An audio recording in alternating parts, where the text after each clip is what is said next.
Assalamualaikum warahmatullahi wabarakatuh. PMR Wira SMA Negeri 16 Jakarta, berkarya, berbakti, berdampak. Halo semuanya, perkenalkan kami dari PMR Wira SMA Negeri 16 Jakarta dengan saya Muhammad Faiz Arasyad dan rekan saya Fikri Ali saja. Kami akan memberikan edukasi mengenai HIV atau Human Immunodeficiency Virus. Nah, teman-teman tahu gak sih apa itu HIV? HIV atau Human Immunodeficiency Virus adalah virus yang menyerang sistem kekebalan tubuh, khususnya pada sel CD4, yang dimana sel ini tuh sangat berfungsi untuk melawan berbagai infeksi. Lalu ada AIDS atau Acquired Immunodeficiency Syndrome, yang dimana ini adalah stadium akhir dari virus HIV. Dan disinilah tubuh kita itu lemah dan rentan terhadap berbagai infeksi oportunistik maupun kanker tertentu. Jadi sederhananya, HIV itu adalah virusnya, sedangkan AIDS akan muncul bila HIV ini tuh tidak diobati. Nah, setelah mengetahui pengertian dari HIV, sekarang kita akan masuk mengenai pembahasan dari penyebab dari penularan virus HIV tersebut. Nah, penyebab yang pertama ini adalah penyebab yang paling sering terjadi di dalam masyarakat, yakni dengan adanya ataupun dengan melakukan hubungan seksual yang tidak aman, baik tanpa menggunakan alat kontrasepsi maupun dengan bergonta-ganti pasangan. Nah, penularan tersebut dapat terjadi melalui hubungan seksual vaginal, anal maupun oral.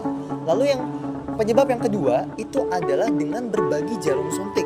Nah, jarum yang digunakan seperti dalam pemasangan tato, penindikan, dan juga jarum yang mungkin digunakan untuk menyuntikkan vitamin dalam medis. Apabila jarum tersebut tidak steril, itu dapat meningkatkan resiko penularan HIV dari satu individu ke individu lain. Lalu, penyebab yang ketiga adalah dengan melakukan transfusi darah orang yang terkena HIV. Apabila seseorang terkena virus HIV, lalu dia mendonorkan ataupun mentransfusikan darahnya kepada orang lain, maka orang yang didonorkan tersebut akan berpotensi tinggi mengidap ataupun ditularkan virus HIV. Dan penyebab yang terakhir adalah dari ibu ke anak melalui proses kehamilan, persalinan, maupun pada proses penyusunan. Nah, selanjutnya ini adalah gejala dari HIV. Nah, gejala HIV ini terbagi menjadi 3 tahap. Yang pertama itu ada tahap awal. Nah, dalam tahap awal ini kita akan mengalami demam ringan, nyeri pada tenggorokan, dan ruam pada kulit. Selanjutnya itu tahap laten. Nah, dalam tahap laten itu kita tidak mengalami apa-apa, tetapi HIV itu tetap berkembang dengan pelan.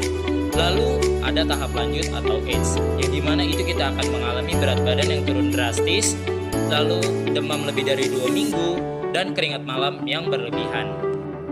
Wah, ternyata banyak banget ya gejala yang ditimbulkan dari infeksi virus HIV. Mulai dari gejala yang kecil, yang ringan kayak influenza, sampai gejala yang besar banget dampaknya bagi tubuh.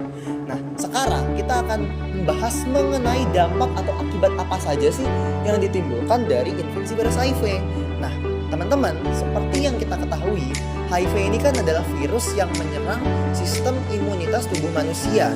Karena itu, apabila seseorang terinfeksi virus HIV, sistem imun tubuhnya ini bakal gagal atau akan mengalami kerusakan, penurunan, atau pada fatalnya imunitas tubuh kita ini tidak berfungsi sama sekali lagi. Artinya apa?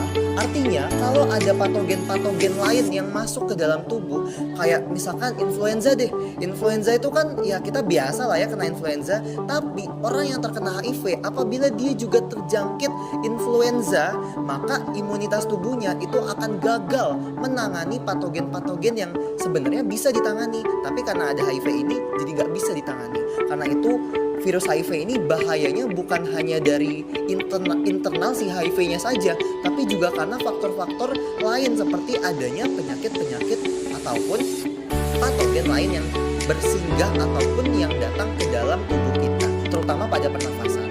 Nah, selain itu, gak cuma menurunkan kualitas fisik tubuh kita, HIV itu juga menurunkan kualitas psikis seorang penderitanya.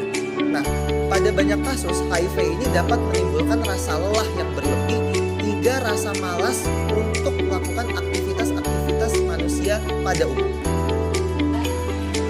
Nah, selanjutnya adalah cara pencegahan dari HIV, yaitu dengan cara A, B, dan C. Yang pertama itu A atau abstinence, yaitu dengan tidak melakukan hubungan seks yang berisiko. Lalu adalah B, be faithful, yaitu dengan cara setia pada satu pasangan. Lalu C. Kondom, yaitu menggunakan kondom saat sedang berhubungan.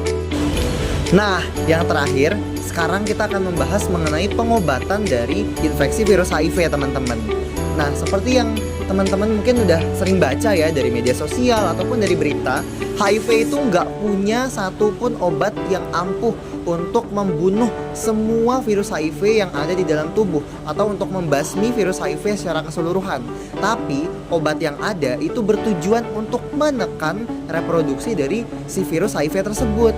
Nah, obat itu namanya ARV atau antiretroviral. Yang tadi fungsinya dia menekan laju proses reproduksi dari virus HIV yang menjangkiti tubuh. Nah, selain dengan mengonsumsi obat antiretroviral yang memerlukan resep namanya tuh resep ataupun kontrol ketat dari dokter. Nah, selain medis, kita juga perlu menyeimbangkannya dengan konsumsi makanan-makanan sehat secara teratur dan juga melakukan olahraga minimal 30 menit dalam sehari guna menjaga kesehatan tubuh kita. Nah, sekarang teman-teman jadi tahu kan mengenai dampak, pengertian, penyebab, dan cara pencegahan dari HIV. Semoga teman-teman semua bisa menjaga diri kalian dan keluarga kalian agar terhindar dari HIV.